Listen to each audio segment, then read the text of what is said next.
Good morning dear students. अब हम आज से न्यूमेरिकल स्टार्ट कर रहे हैं ट्रायल बैलेंस वाले। देखिए क्वेश्चन नंबर 1 हम देखते हैं। सबसे पहले preparation of trial balance from ledger balances. मैंने आपको यहाँ पे इसके पहले मैंने वीडियो में आपको बताया था कि किस तरह से हमें ये पता लगाना पड़ेगा या याद रखना पड़ेगा कि कौन सा अकाउंट का क्या बैलेंस होता है। तो सबसे पहले हम ये देखेंगे कि क्वेश्चन में कौन कौन से अकाउंट हैं। और सबसे पहले हम क्वेश्चन पढ़ते हैं। From the following balances prepare trial balance as on 31 March 2018। तो सबसे पहले हेडिंग हमारी रहेगी ट्रायल बैलेंस, ठीक है। फिर इसका जो फॉर्मेट रहेगा आपको मैंने बताया था, 2 अमाउंट के कॉलम रहेंगे, एक आपका सीरियल नंबर का कॉलम रहेगा और एक रहेगा पर्टिकुलर का। इस तरह से हमने पहले इसका फॉर्मेट बनाया, सीरियल नंबर, पर्टिकुलर या लेज़र, नेम ऑफ लेज़र कुछ भी आप लिख सकते हैं। मैंने यहाँ पे पर्टिकुलर्स लिख दिया है।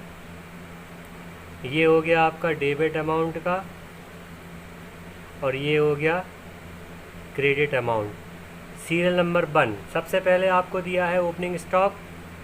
हमने यहाँ पे लिखा ओपनिंग स्टॉक और इसका अमाउंट 20,000। अब आपको पता होना चाहिए कि ये जो ओपनिंग स्टॉक है इसका डेबिट बैलेंस होगा या क्रेडिट बैलेंस। तो आपको मैंने बताया था कि इसका डेबिट बैलेंस होता है। यहाँ पे हमको नॉमिनल, रियल और पर्सनल अकाउंट के रूल को फॉलो करना है। तो ओपनिंग स्टॉक डेबिट होता है। परचेज हमारा इनकमिंग्स होती हैं, इनकमिंग्स आर डेबिटेड। नंबर 2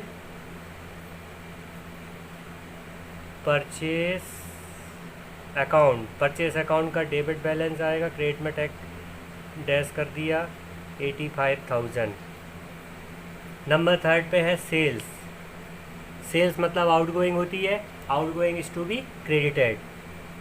तो सेल्स अकाउंट 1 लाख रुपीज़ का बैलेंस आएगा क्रेडिट में।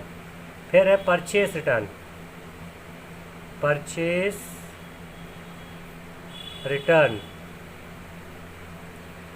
रिटर्न मतलब परचेज करके गुड्स को रिटर्न करना, यानी ये आउटगोइंग है। ये भी आपका क्रेडिट साइड में इसकी अमाउंट लिखी जाएगी 8,000 रुपीज़ क्रेडिट में। कैपिटल नंबर 5 है आपका कैपिटल का 60,000 है, ये लाइबिलिटी होती है। It is also credit balance. Then salary हमने पे की है, सैलरी हमारा एक्सपेंस होता है। तो हमने यहाँ पे लिखा सैलरीज 7,000 रुपीज़। इस तरह से ये डेबिट में, क्योंकि ये एक्सपेंडिचर है। फिर है आपका कमीशन रिसीव्ड। अब कमीशन रिसीव्ड है मतलब ये हमको इनकम के रूप में है, तो इसको हमको कहाँ लिखना है, क्रेडिट साइड में। कमीशन रिसीव्ड, कितना रिसीव्ड कमीशन है, 2,000 रुपीज़। कैश का हमारा कैश अकाउंट हमेशा डेबिट होता है क्योंकि वो एसेट्स है।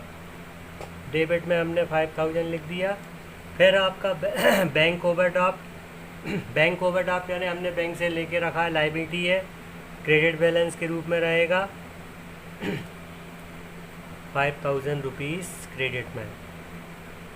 फिर इसके बाद है मशीनरी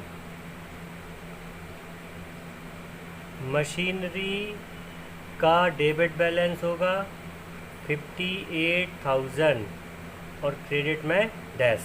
कंप्लीट हो गया हमारा। अब हमको यहाँ से इसका क्या करना है, टोटल करना है। अब अगर ये टोटल इक्वल आता है तो मतलब हमने सही किया है।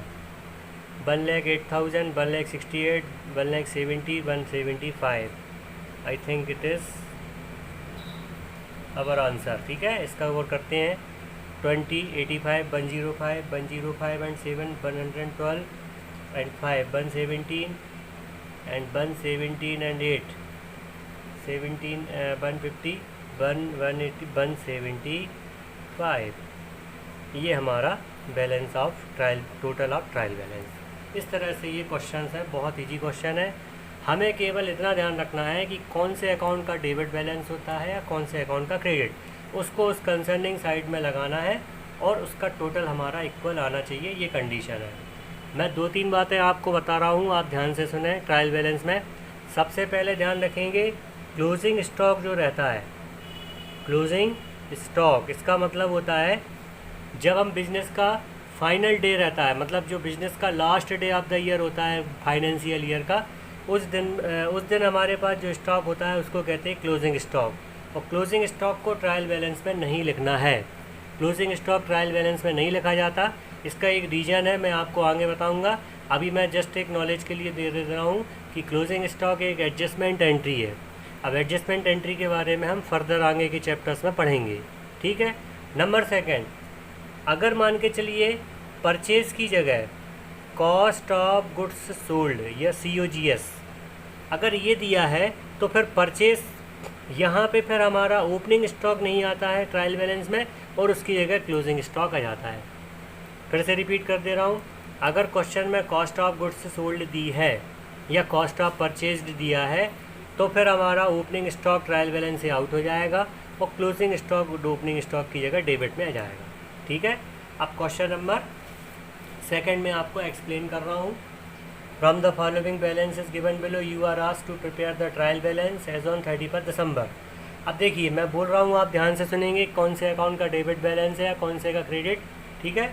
कैपिटल का क्रेडिट बैलेंस है, लैंड एंड बिल्डिंग का डेबिट बैलेंस है, एसेट है, फर्नीचर का डेबिट बैलेंस है, सन्डी डेटर्स डेबिट बैलेंस है, सन्डी क्रेडिटर्स क्रेडिट बैलेंस है, स्टॉक ये बस 1 जनवरी का दिया है, मतलब ओपनिंग स्टॉक है, यानी पहली तारीख में जो रहता है वो ओपनिंग होता है और अंतिम तारीख यानी last day of the year को होता है वो क्लोजिंग स्टॉक। तो मैंने अभी बताया था ओपनिंग स्टॉक को डेबिट में लिखना है, ठीक है। परचेज डेबिट में होगा, सेल्स क्रेडिट में होगा, परचेज रिटर्न क्रेडिट में होगा, सेल्स रिटर्न डेबिट, क्योंकि ये हमारे पास गुड्स आ रहा है। एडवर्टीजमेंट एक्सपेंस के रूप में debit, salary wages debit, rent and tax debit, interest received ये हमारी इनकम है क्रेडिट होगा, कैश इन हैंड एसेट है debit, plant and machinery debit, motor car debit. इस तरह से हमको इसका देखना है। एक बात और ध्यान रखेंगे, कल आपको बताया था मैंने, अगर ट्रायल बैलेंस का टोटल मैच नहीं होता तो पहले तो हम अपनी ट्राई से सारे एफर्ट्स करते हैं कि हमने तो कहीं कोई गलती नहीं की। अगर हमने सही किया और उसके बाद भी ट्रायल बैलेंस का टोटल अगर मैच नहीं कर रहा तो फिर हम डिफरेंस को सस्पेंस अकाउंट में डालेंगे, जो कि यहाँ पर खुलेगा, आप इसको करेंगे तो। क्वेश्चन थर्ड, फोर्थ, फिफ्थ, ठीक है, ये सारे जो क्वेश्चंस हैं ये ट्रायल बैलेंस वाले बैलेंस मेथड है, ठीक है। 6 तक 7 क्वेश्चन में ये ट्रायल बैलेंस आपका बनाया दिया है, लेकिन ये रॉन्ग है, इसमें कहीं गलती है। जैसे पहले ही देखिए कैपिटल का डेबिट में बैलेंस लिखा हुआ है, जबकि ये क्रेडिट बैलेंस होना चाहिए। सेल्स का क्रेडिट सही है, सैलरी का फिर गलत लिखा हुआ है, ये डेबिट होना चाहिए। ओपनिंग स्टॉक सही है, मशीनरी सही है, क्रेडिटर्स भी सही लिखा है, लेकिन डेब्टर्स का गलत लिखा है, और ये क्लोजिंग स्टॉक इन्होंने ट्रायल बैलेंस में शामिल किया है। अभी मैंने आपको बताया था कि क्लोजिंग स्टॉक को ट्रायल बैलेंस में नहीं लिखना है, ठीक है, तो इसको हम कर देंगे बाहर। लेकिन कॉस्ट ऑफ गुड्स सोल्ड दी है, तो फिर अब यहाँ पे फिर हमें ध्यान रखना है, कॉस्ट ऑफ गुड्स सोल्ड दी है तो क्लोजिंग स्टॉक आएगा, लेकिन ओपनिंग स्टॉक को हम बाहर कर देंगे। ये क्वेश्चन भी आपको करना है, और यहाँ पे भी ये रॉन्ग ट्रायल बैलेंस है। तो फर्स्ट टू 8 क्वेश्चंस आपके होमवर्क के रूप में है, आज आप करें, और अगर कोई डाउट है तो आप मेरे से पूछेंगे। Thank you.